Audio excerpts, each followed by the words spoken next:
2 février 1970, nous sommes sur une base de l'armée de l'air dans le Montana.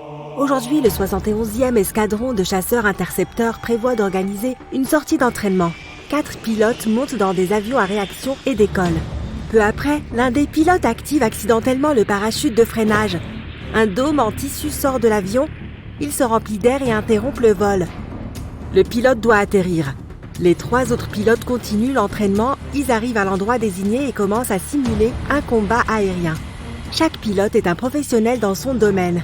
Ils ont suivi une formation similaire de nombreuses fois, mais quelque chose d'étonnant va se produire ce jour-là.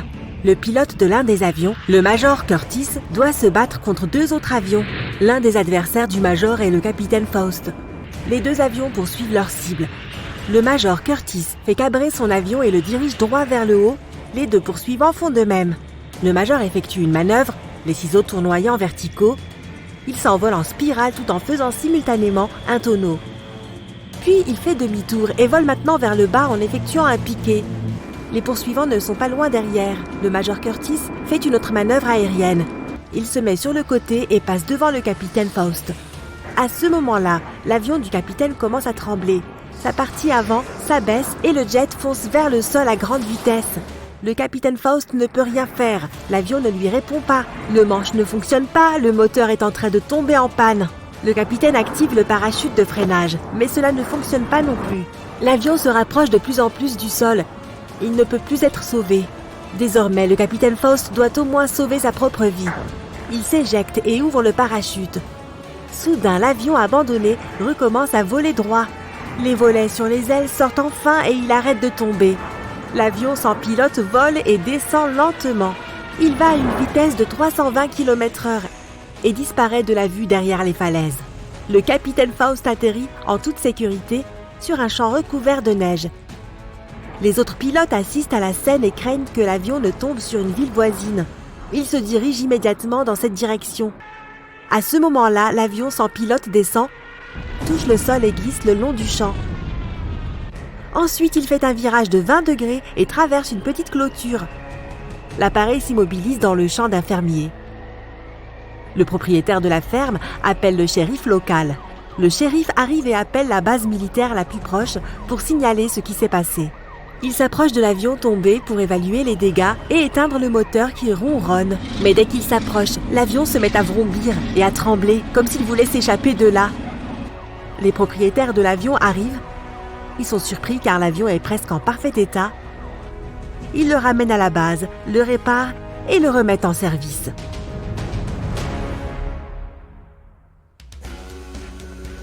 En 2016, en Belgique, un train a circulé sans conducteur.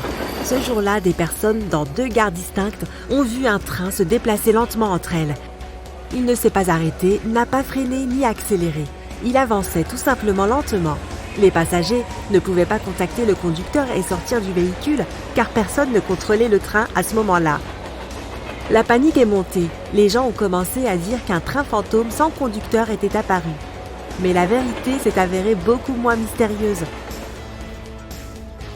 Le train de voyageurs avait quitté la gare selon l'horaire prévu lorsque le conducteur a remarqué une sorte de dysfonctionnement. Il a arrêté le train et est sorti de la cabine pour voir ce qui se passait.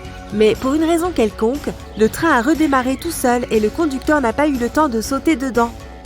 Heureusement, tout s'est bien terminé. Le conducteur a averti tous ses collègues du train en fuite. Tout le monde a été évacué des gares. Puis, lors de son passage dans une gare, un conducteur courageux a sauté dans la cabine en mouvement et a finalement arrêté le train fou. En parlant de trains fantômes, on peut en voir au Royaume-Uni. Ils passent par des gares qui ont été abandonnées depuis longtemps. Si tu montes dans un tel train, tu seras probablement le seul passager. Les autorités laissent ces trains rouler car c'est économiquement rentable. Pour annuler l'itinéraire d'un train fantôme, il faut passer par de nombreuses procédures bureaucratiques et dépenser une fortune. Ainsi, il circule dans tout le pays et ne dérange personne.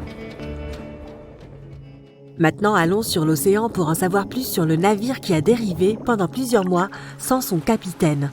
Le navire s'appelle l'Alta. Il avait été acheté par un nouveau propriétaire en 2017 et marqué du drapeau de la Tanzanie. Presque tous les cargos sont équipés de l'AIS. C'est un système de navigation qui fonctionne sur le principe du GPS. Tous les navires en sont équipés afin que leur mouvement dans l'océan puisse être suivi. Cette fonction a été désactivée pour l'Alta. Le navire a disparu des yeux des satellites et est réapparu plusieurs fois.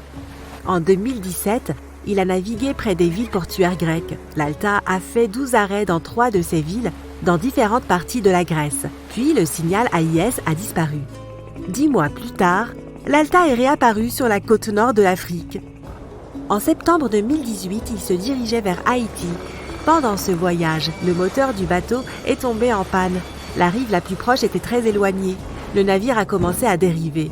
Quelques jours ont passé, l'équipage n'a pas pu réparer le navire. Les réserves de nourriture étaient presque épuisées. La situation empirait car un puissant ouragan s'approchait de l'endroit où le bateau était tombé en panne. Heureusement, un bateau de sauvetage est arrivé pour les marins. Ils ont tous été évacués peu avant que l'ouragan ne frappe. L'Alta est resté à la dérive dans l'océan. Après un certain temps, un autre navire est venu le remorquer jusqu'à la côte de la Guyane. Mais quelque chose a mal tourné. Quelqu'un a volé l'Alta. On ne sait pas qui l'a fait ni pourquoi. Puis presque un an s'est écoulé. Dans les eaux de l'océan Atlantique, un navire de la marine britannique a remarqué l'Alta à la dérive. Il n'y avait personne à bord. Personne ne le contrôlait. Puis, presque 6 mois plus tard, un habitant d'une petite ville d'Irlande a vu le navire abandonné au large de la côte. D'une manière ou d'une autre, l'Alta avait pu parcourir la largeur de l'Atlantique et s'échouer sur la côte irlandaise. Les autorités irlandaises ont déclaré que c'était un miracle que personne d'autre n'ait vu le bateau. Il a navigué calmement sur une si longue distance, survivant aux tempêtes. Une enquête a été ouverte afin d'identifier le propriétaire du navire. Il était important de trouver la personne responsable qui remorquerait l'Alta. Mais c'était une tâche difficile et le propriétaire n'a pas été retrouvé. Un jour, un inconnu a appelé les autorités irlandaises et s'est présenté comme le propriétaire de l'Alta, mais n'a fourni aucune preuve. Quoi qu'il en soit, le record du navire qui a dérivé le plus longtemps sur l'océan appartient au SS Baishimo. Les gens ont vu ce vaisseau fantôme à différents moments pendant 38 ans. C'était un navire marchand appartenant à une société commerciale canadienne. En 1931, le navire a été bloqué par la glace au large des côtes de l'Alaska. Une forte tempête de neige a commencé. L'équipage a attendu une semaine que le mauvais temps passe, mais la tempête n'a fait que s'intensifier. Un jour, lorsque la tempête s'est un peu calmée, une partie de l'équipage s'est rendue dans la ville la plus proche. Le reste des membres de l'équipage et le capitaine ont installé un camp près du navire. La tempête n'a pas cessé pendant un long moment. Le blizzard était si fort que les gens ne pouvaient pas voir plus loin que leurs mains tendues. Enfin, lorsque la tempête a pris fin, le capitaine est parti à la recherche du navire, mais ne l'a pas trouvé. Il a décrété qu'il avait coulé pendant le blizzard. Une semaine plus tard, le navire a été retrouvé à la dérive, près de l'endroit où il s'était perdu. Sa coque était tellement endommagée qu'il était dangereux de naviguer dessus. Le capitaine a décidé d'abandonner le navire. Cependant, il n'a pas coulé. Pendant les 38 années suivantes, on l'a vu dériver à différents endroits le long de la côte de l'Alaska. La dernière fois que les gens ont vu le navire gelé coincé dans la glace, c'était en 1969. En 2006, un projet spécial a été créé pour retrouver le SS Baishimo. Cependant, pendant toutes ces années, ils n'ont rien trouvé. Son sort est toujours inconnu. Et il est probable que le navire ait rejoint sa dernière demeure sur les fonds marins de la mer des Tchouktchis.